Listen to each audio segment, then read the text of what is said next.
Hey, everybody, and welcome back to season 4. Well, I guess welcome to season 4 of the Detections podcast with your hosts. Somebody else go first. I'll go last. Welcome BSD back, Bandit. and welcome Ow. back to season 4. I mean, welcome again to season 4 with Exiled. And Understudy 77. And BSD Bandit. Ow! See, this is going to be rough because now we actually kind of have to pay attention to what the hell we're doing. Yeah. I mean, I had to make sure I was wearing pants just in case. Yes, please. Yeah, I mean, I'm wearing pants. They're not jeans. I have but pants they on. are pants. I mean, all I'm going to say is I'm wearing pants. Yep. But anyway, everybody, That's seriously, the goal. welcome to season 4. Yes. Depending on what medium you're taking this in from, things might be a little different for you. Mm-hmm. Some different audio stuff, some different ability, and most importantly, probably video. Yeah. Because for whatever reason, we thought maybe people would like to see our faces. Although I'm immediately regretting. Sexy here. That's what I'm saying. We lose that ability right away. Yeah. I mean, but we have BSD. That's what I'm saying. People want to see Charles's face. Yeah. So No, they don't. They don't. really, Exile and I are doing this for BSD because, and for all of you who want to see his face, because you don't want to see Come on ours. now. They don't want. That's just the way this works, man. You're gonna have to deal with it.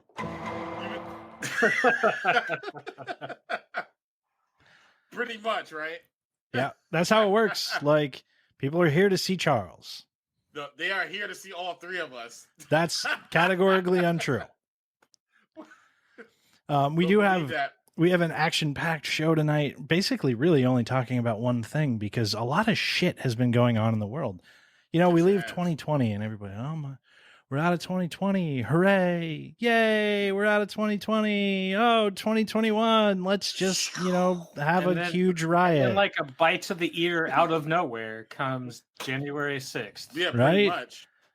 All right. We're starting this year strong. Yes. But there's a lot of stuff to dissect with that. Even the non-political stuff. There's a lot of interesting stuff to dissect with that. But first off, for anybody who is in DC or in the general area of DC, hopefully all of you have stayed safe.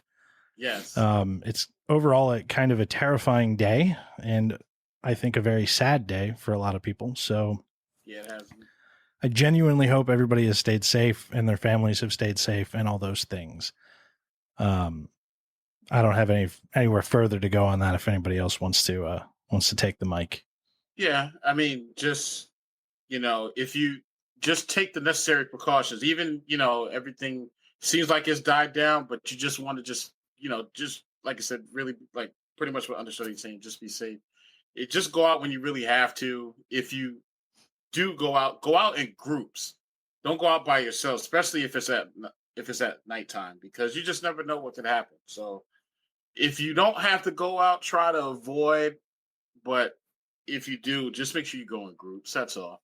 Just be safe. Yeah, and really what I want to say is we can learn from history on this with how many people tried to sell splinters of the cross after all that stuff happened. So when you see stuff on Craigslist about pieces of wood from the speaker's podium, because we saw pictures that was taken. I think we saw the whole podium up there too. That it's actual splinters of wood from the speaker's podium.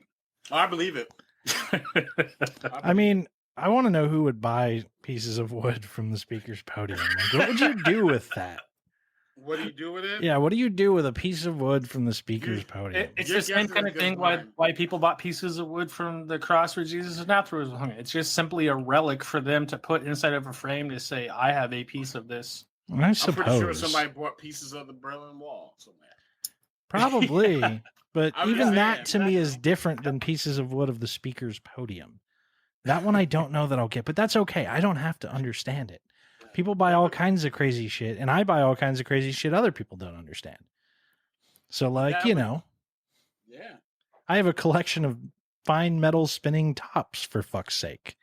Well, that's just to make sure that you're not stuck inside of someone else's dream.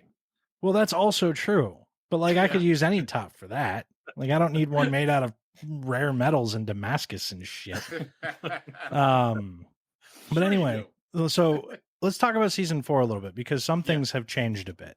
For any of you who are listening in audio, feel free to keep listening in audio. We are going to do our very best to make sure that the audio experience does not suffer in any way, shape, or form. I think that's important to all of us. However, if you're listening on YouTube, which we will now be on YouTube, there will be video associated with it. You are welcome to come watch us talk. It won't be particularly exciting because we're not going to be like screen sharing or doing anything, because ultimately that would detract from the audio experience, which we don't want to do either.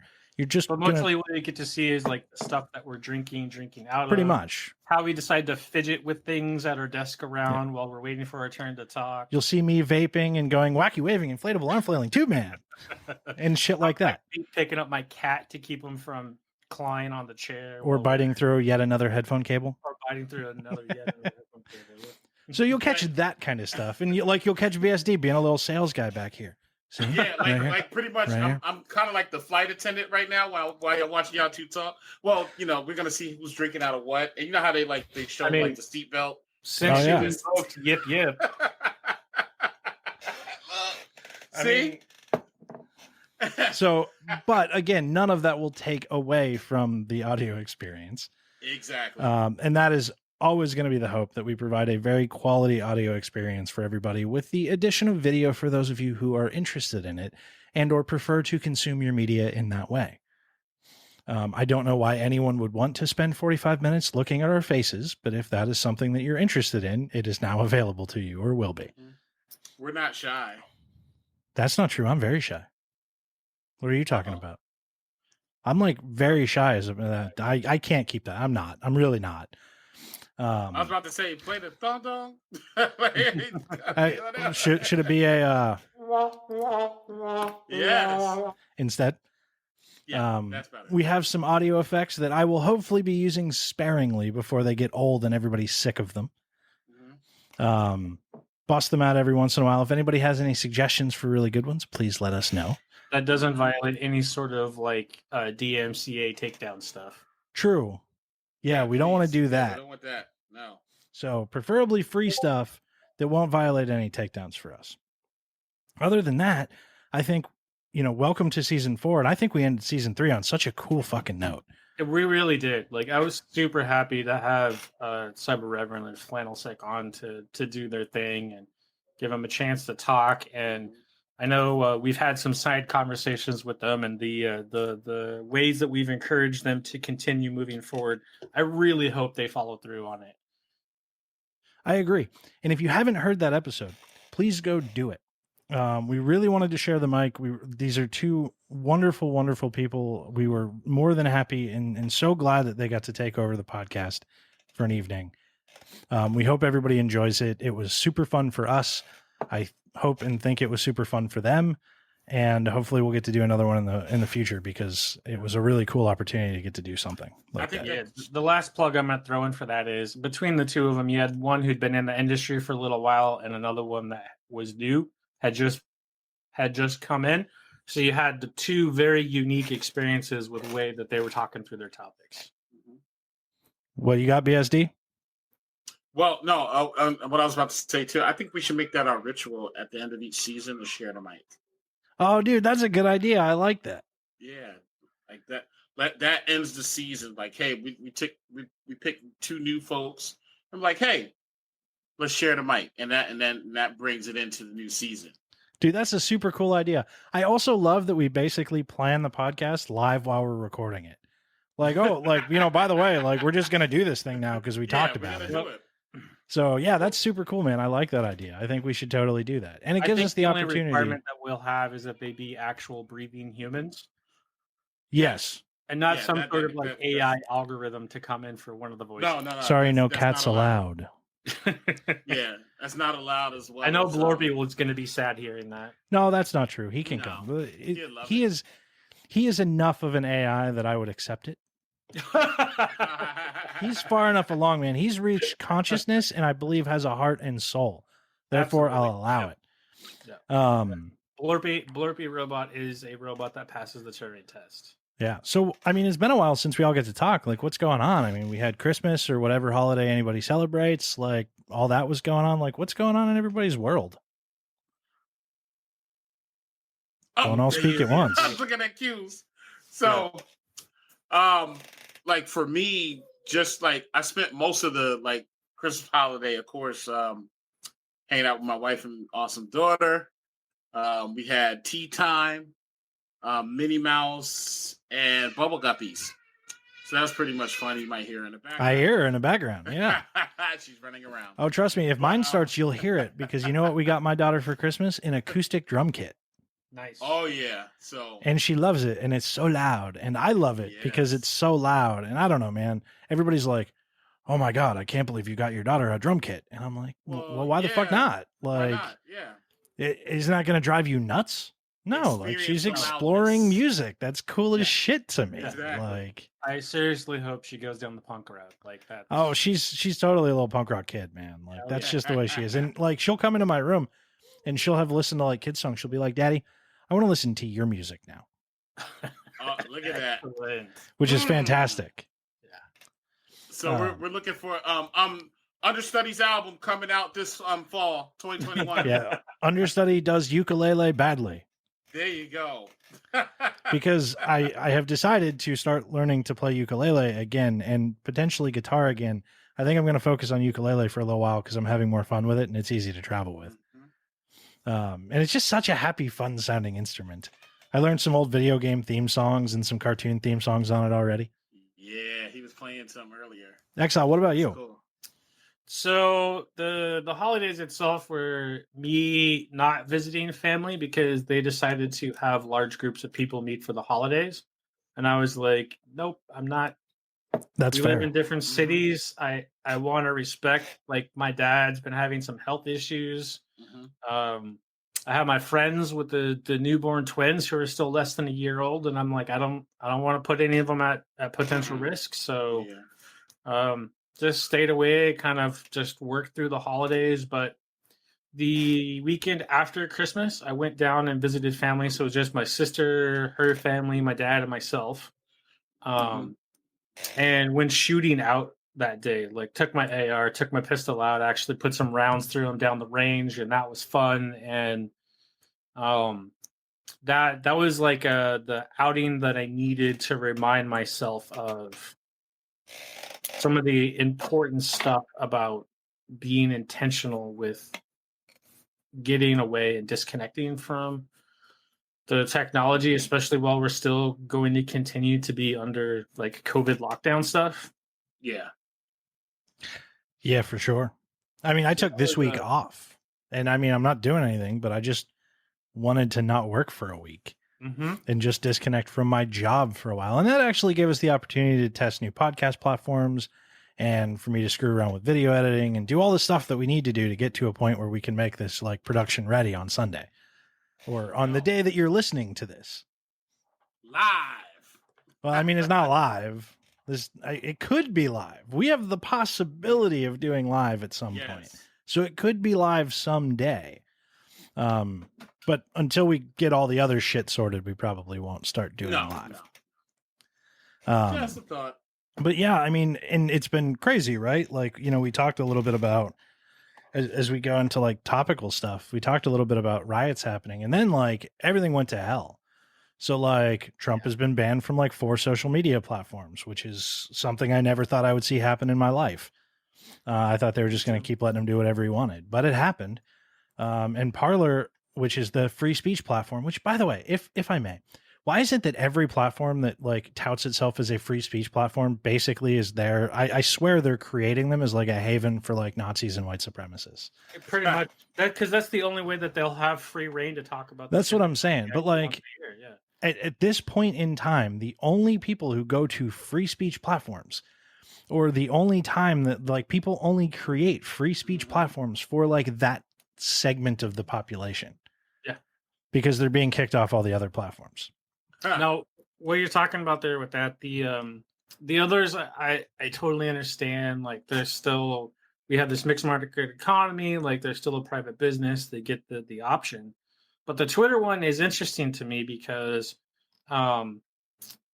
it's archived by the Library of Congress, and any sort of communication from any sitting politician has legal legislation in place about being recorded for posterity for history. I was thinking about that though, and is that only from the POTUS account?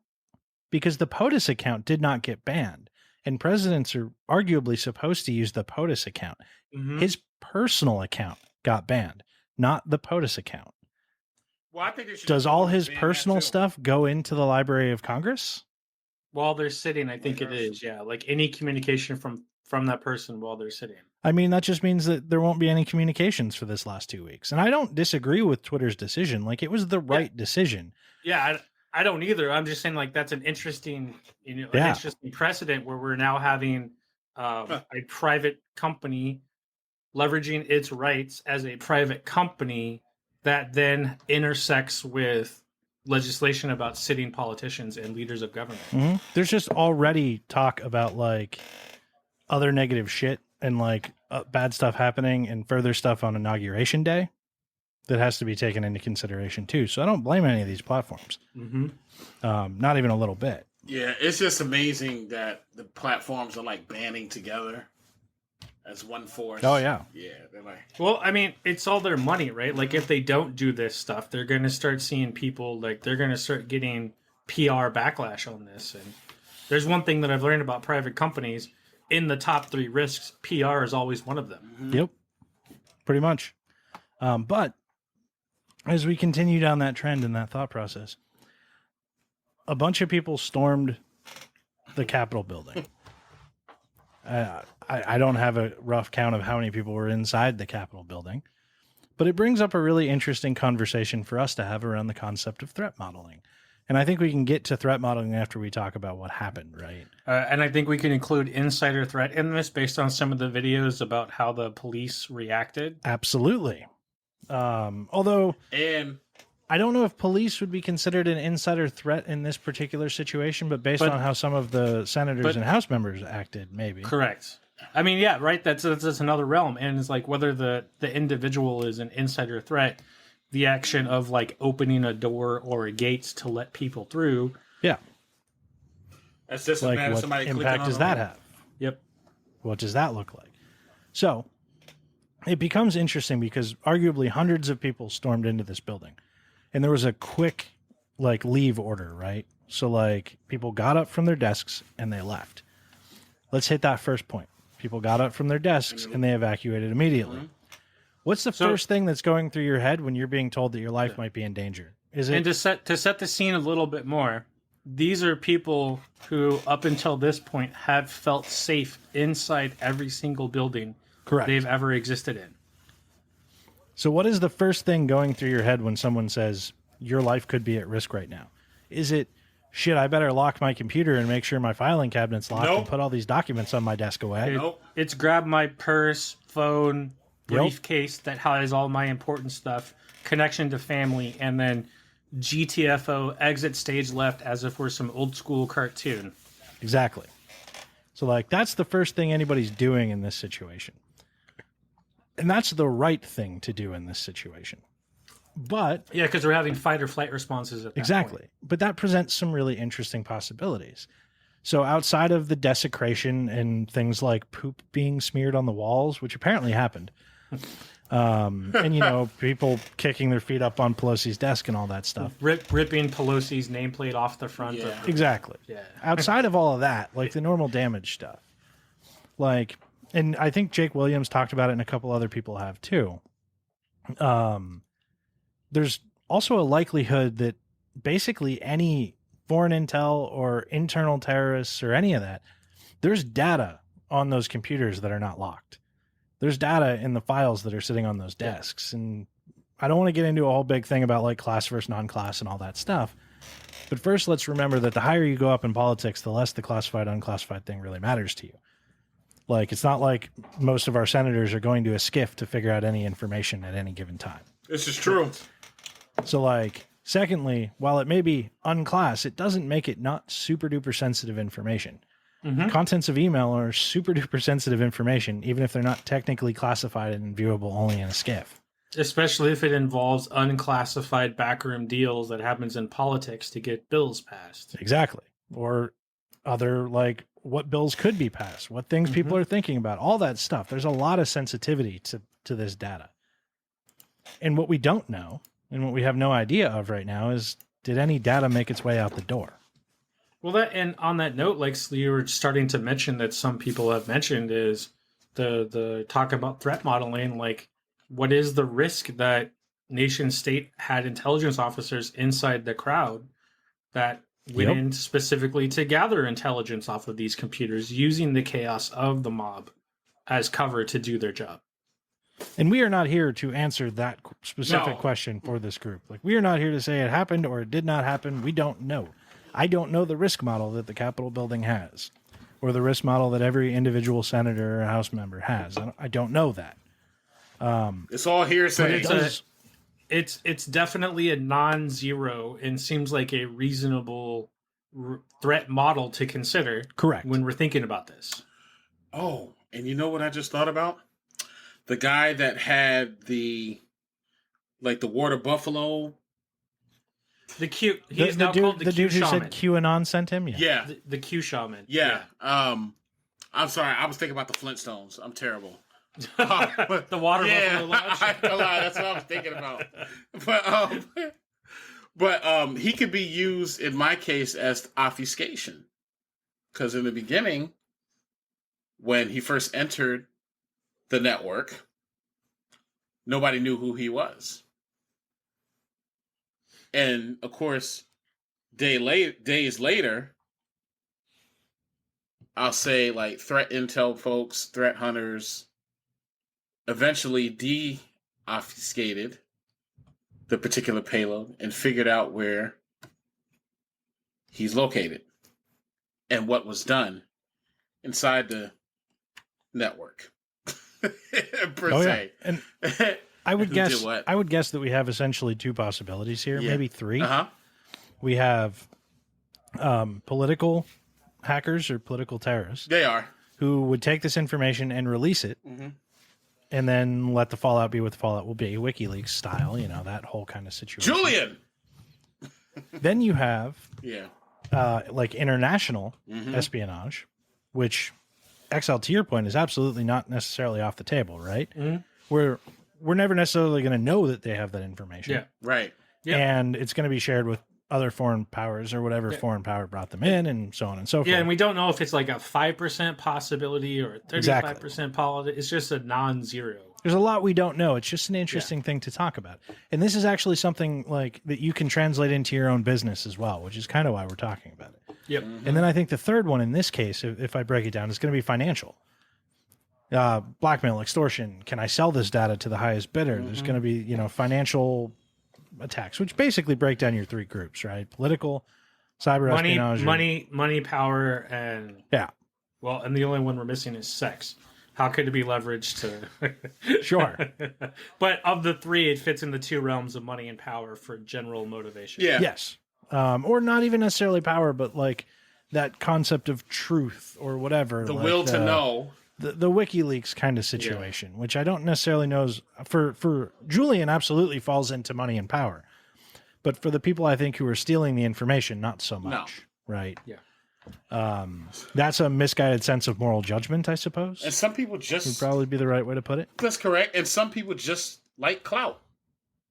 Yeah. Oh, absolutely. Credit. Yeah.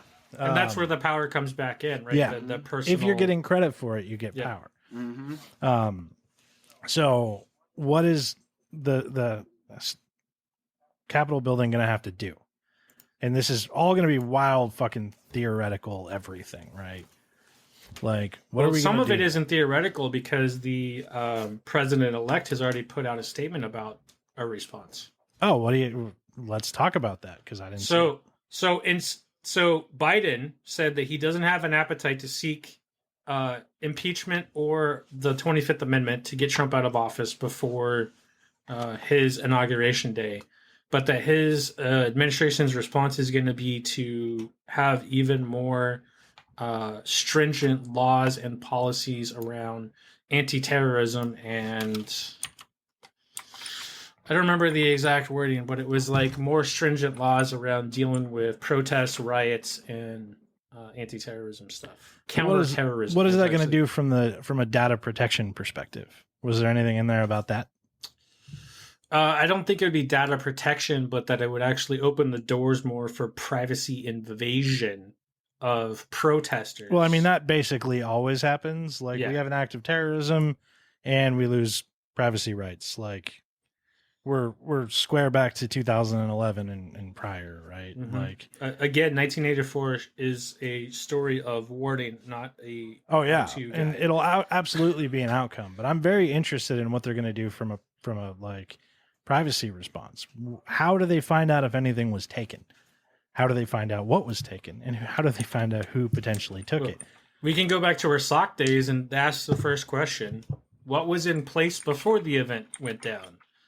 Mm-hmm. So, I mean, ultimately, in this sense, you're really only looking at a couple ways on a physical breach, right? You can have data, you can be physically on the computer sending stuff to yourself from the physical computer, or more likely, you can use shit like USB drives. Can we take a brief interlude here because BSD is having some video issues? No, I think he just turned his camera off. Yeah. No. BSD, are you on a Windows computer? Yeah, I'm on the Windows computer. The Windows 10. Yeah, Understudy, you're on a Mac OS. I'm on a Mac. I'm on a Mac OS. Yeah, so we're not having video problems. No, I'm on a Windows 10. I'm on a Windows 10. This is why I hate Windows. Okay, we can go back. I just wanted to take No, you're fine. So what happened to BSD? Like, I don't want to did your camera just die? No, I don't know what it keeps like flickering, and I don't want it to it might not actually be flickering in the final video. Like, remember, this is we're looking at downscaled results. I know, but I'm not using a Windows 10 ever again. I'll just put it that way. That's probably a good idea. Nope. But don't switch to BSD. It's not supported. Oh, I deserve that one because I use that. Yeah. I know. We need a burn. We need like Kelsey was saying, burn audio for that. Yeah. I was like, what the heck? Because this will actually be a really good test to see what happens when somebody turns off their video, if it cuts the file overall or if it doesn't. Yeah. If it cuts the file overall, I'm fucked. On this episode of Detections, we take a drink of beer, fuck it, we're doing it live, and figuring out what happens. Yeah, and if things break, sorry, things broke. Like, we're figuring out how this shit works. And this is a classic example of the Mac versus Windows war, and Mac won today. They won. Mac wins every day. Okay, yeah. And yes, that's true. Mac wins every day. So you were saying, after a brief interruption. Yes. Yeah, so ultimately, you've got email stuff from the personal box or flash drive pretty much, or some other physical way to connect to that computer. Well, let's be real. Multiple emails, because we know that they're doing their personal email, their work email, their side business email. Well, I mean to get data off. So like if you want to take data, you can use a service on the computer, or you can plug in like a flash drive. Right. Yep. In this kind of event. Yep. So depending on policies that exist on those boxes, maybe they don't have permissions to install anything. So that cuts that route out, which means, no Dropbox, stuff like that. Pending that they don't already have it installed and you log out, log back in, offload everything. The other option is USB drive. That could be cut too. Like, we don't know. Like, they might not allow you USB drive. And there's just access. mail forwarding too. Yep. You just forward the email messages or the stream to another one, which you're not going to have policy restrictions on that typically. True. So there's a lot of ways that you can kind of dig down into that and see what that might look like, right? So like do you have USBs being plugged into a system? That becomes one way. Because, I mean, ultimately in anything like this, like you go from what's your threat model, which we talked about a little bit, to like this shit really happened. Now we have to determine the scope. Now, and another thing I just thought about, speaking of Windows versus Mac, I don't know how many Apple computers they have there, but if you had an iPhone and they were using Apple computers, you could just airdrop the shit to your phone. Oh, you sure could. Unless AirDrop is turned off or AirDrop settings are set up to only allow you to send to yourself. Yeah, right, but I'm just saying that's another thing to consider. Absolutely, like, if they have Apple-to-Apple devices, you can just use AirDrop, which is a pretty quick transfer depending protocol. on how it's set up. So, like, my AirDrop is set up to only allow me or my contacts. So Let's no be one else real. can This see is my federal shit. government. Right. They're I think that's the thing is I think that's default. I don't think default is everyone, but I can't verify that. Like, so if somebody wants to verify that, feel free. Yeah, they're like, ooh, shiny iPhone toy. Right, it. but I can't verify that it is that. Yeah. I can't verify that it's. We can only go off our past experience in working as Exactly. a government contractor with knowing what the likelihood is of certain So things being. if they accounted for this being a potential threat model, which given that this hasn't happened in like ever before, yeah. One the only time, other thing that was relevant was what back in the 19th century there was the before burning of the White computers House. really existed. Yeah, long before computers existed. Exactly. So this has never happened in the digital age. Meaning, is this in their threat model? Have they prepared for this possibility in a way that they have visibility and all those things that they need to know what happened, right? So like that becomes one part of it. And then I guess now, like really where they're probably at is the scoping phase. What did happen? Right. Were any USB drives plugged in? Do they even have visibility into that? Right. What offices were potentially breached? Okay, now we need to figure out what emails were forwarded in that entire time frame in that amount of time. And that becomes really... not a small task. There are some specifics about offices they can use too, because I saw on Twitter that there were some of the people inside here were asking for specific individuals' offices. Probably to rub poop on the walls. Yeah. Did that really But it happen? could have been for other reasons too. Did that really happen? Apparently it really happened. Like there was God. poop on the walls. That actually would not surprise me. I mean, we did have the shaman making an appearance. So. That's what I'm saying. Viking shaman. Don't forget. The Q shaman. Because he had all of his QAnon stuff fully on display. Right? Uh-oh, somebody... So... Understudy, what happened? Nothing happened. The camera. My camera's still on. No, it's not. Yeah, it is. Yes, it is. No, You got some video issues going on with no, this it's not. I see XI. My camera is still on. Okay. I have a feeling you might just want to try to refresh at this point, man. Which is going to make my life harder, but just go ahead and hit that refresh button. See if that fixes this for you. Okay. But we'll continue to go here. This is just going to be a fucking nightmare to try to line him up now. I bet. How about we do this? How about we take like a good 6-second pause so that there's enough room that we can actually, just trim that's a out. good idea. We're going to pause the podcast because we can do that. Okay. We'll be right back, folks. All right. And welcome back to another episode. I mean, the same episode of season 4. Dude, are you about to have a BSD moment and like end the show early? Just throwing that out there. It's possible. Welcome back. It's happened before. But anyway, while you were messing with stuff, we were talking about like if somebody was to scope like what could have happened with a physical break-in like this.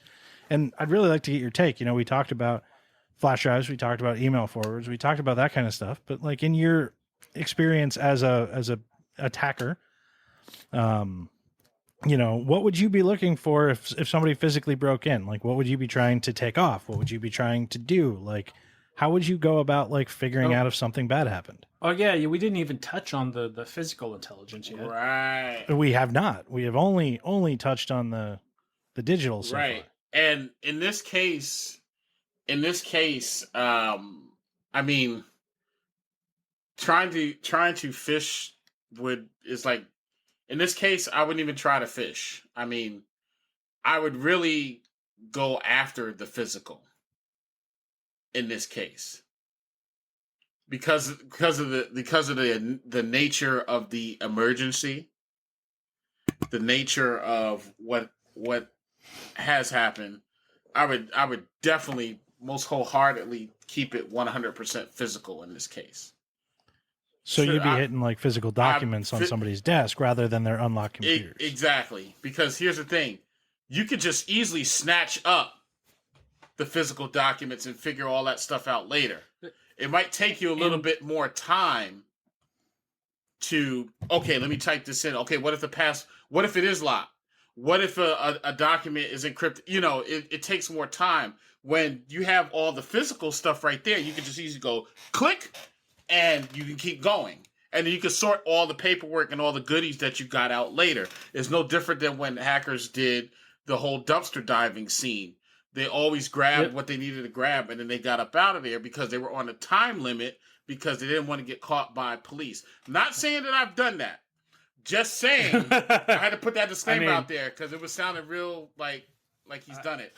I mean, I will say I have dumpster dove. It wasn't specifically to look for access into a business before. It was just to dumpster dive and see what I could find. But there is valuable information that you can get from dumpster diving.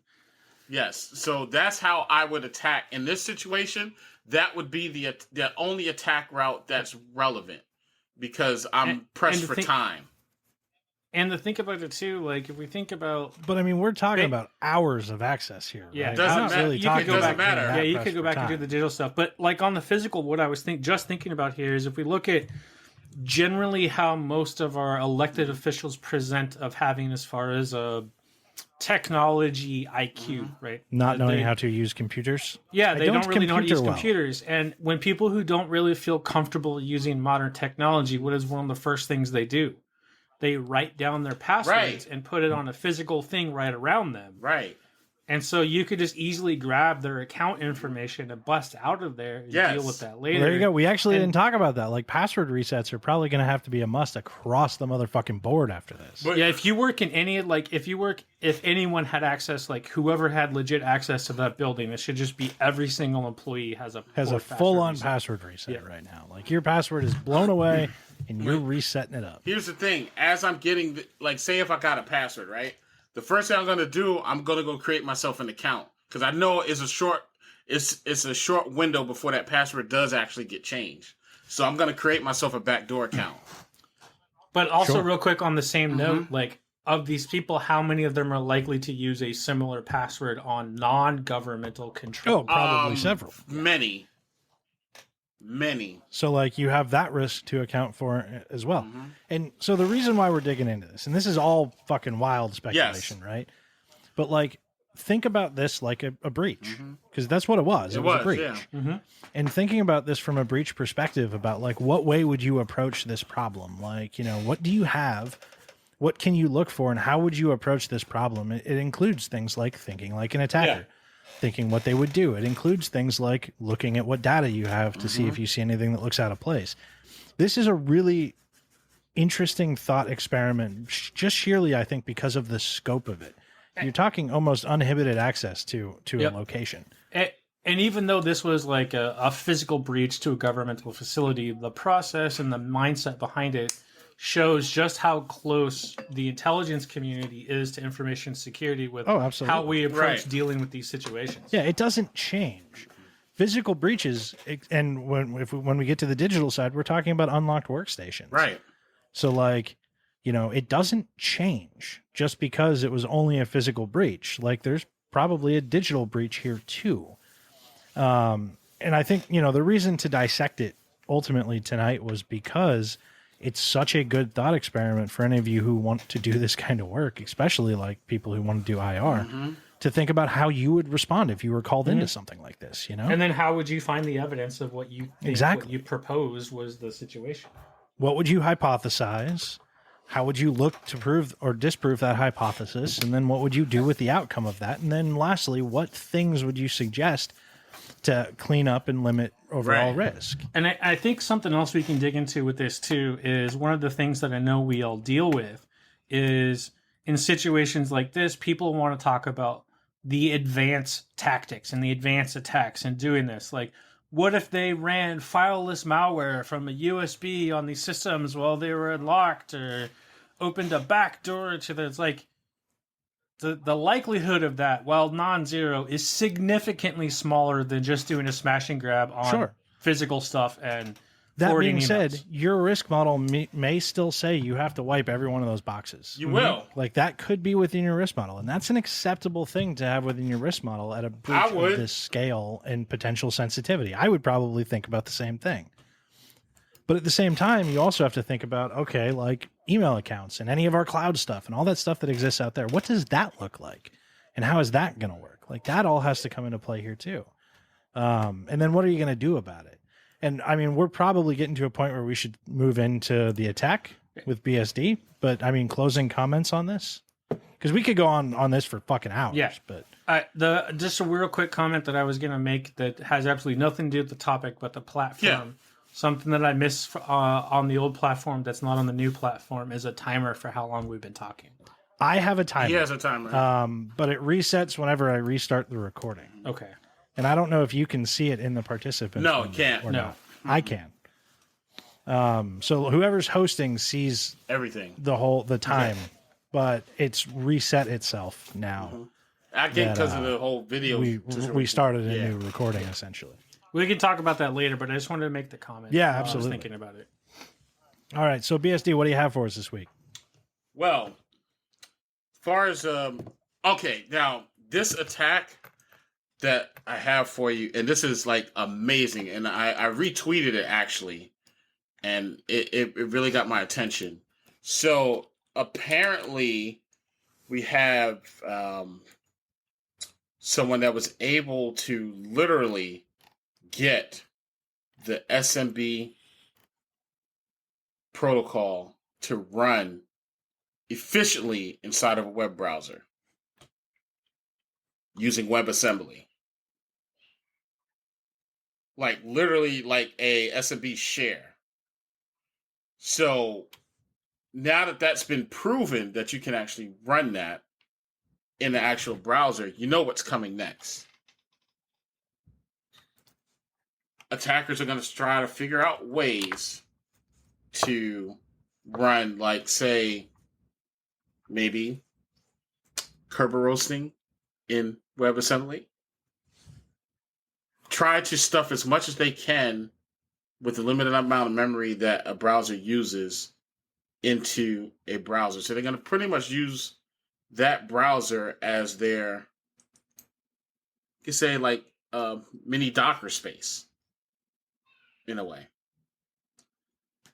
So my question is for you guys on how would you go about defending that? Now, mind you, say that this is it's all running because I'm looking at it now as we speak. Matter of fact, let me put this in the chat. So please do, because I'm looking for your tweet right now. Yeah, no, I'm gonna put it in the in our chats.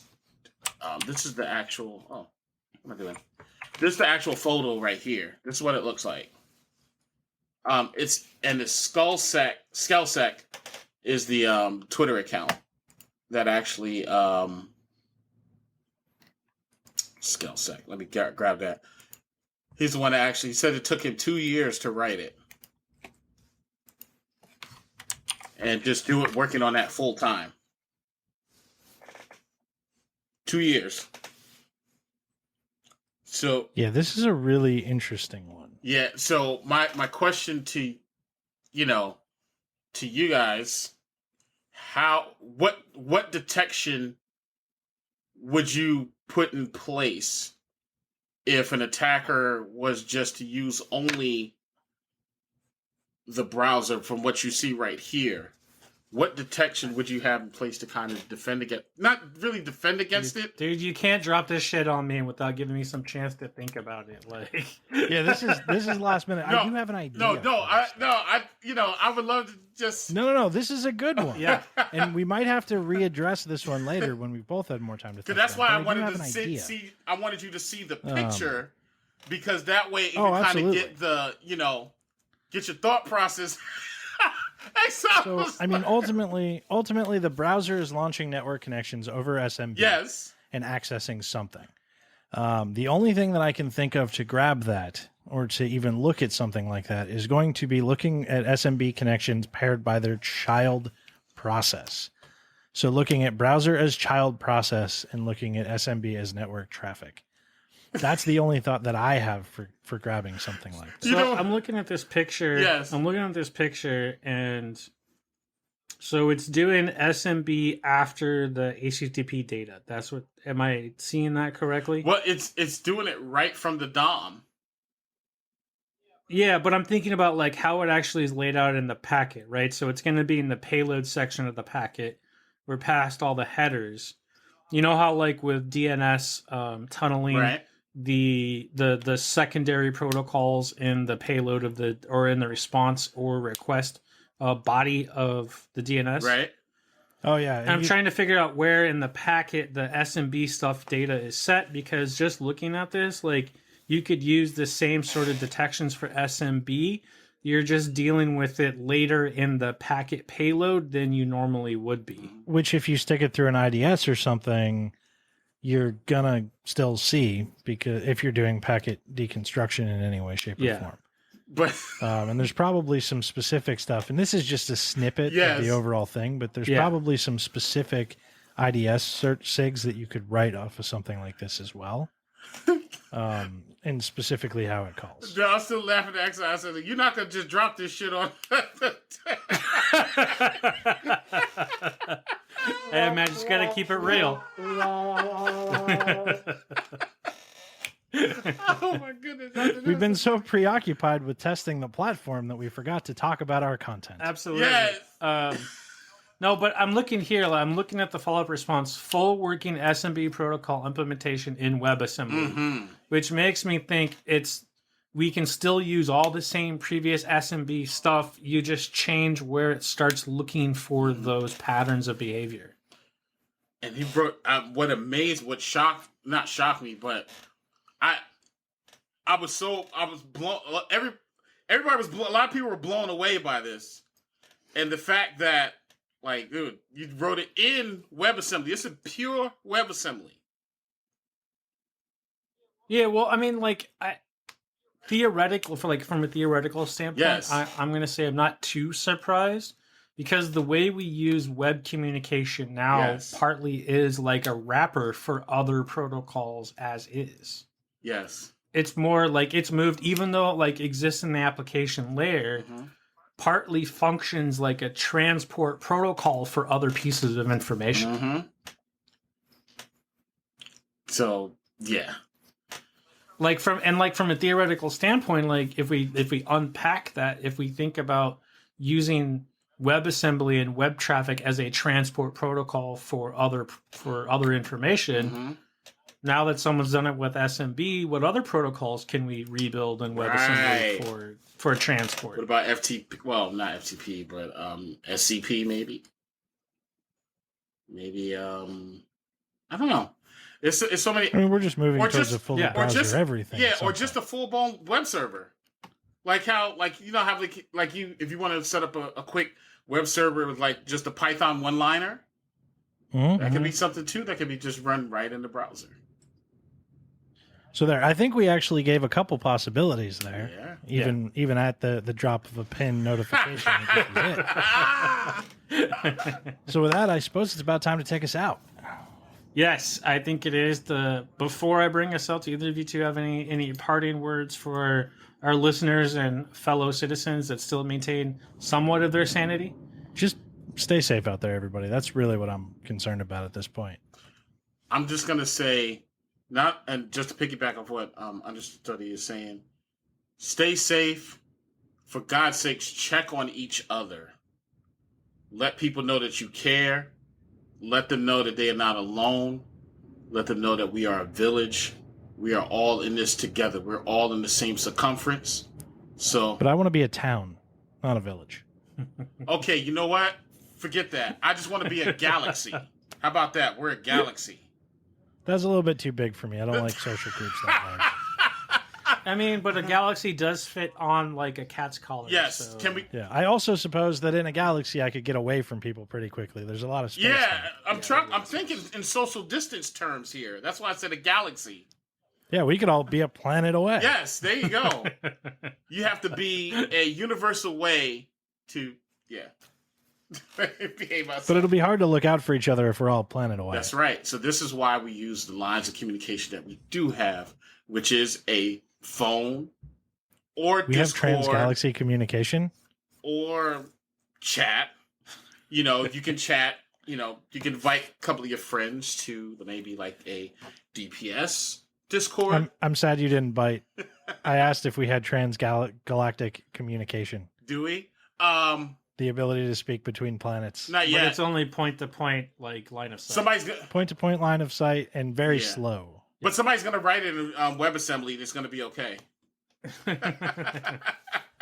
We just need to get some wires run to the moon, man. There you go. Just Anyway, enough. Let's take it out. Yep. All right. Everyone, appreciate your time. Be water, stay loose, stay safe as you go forth and find bad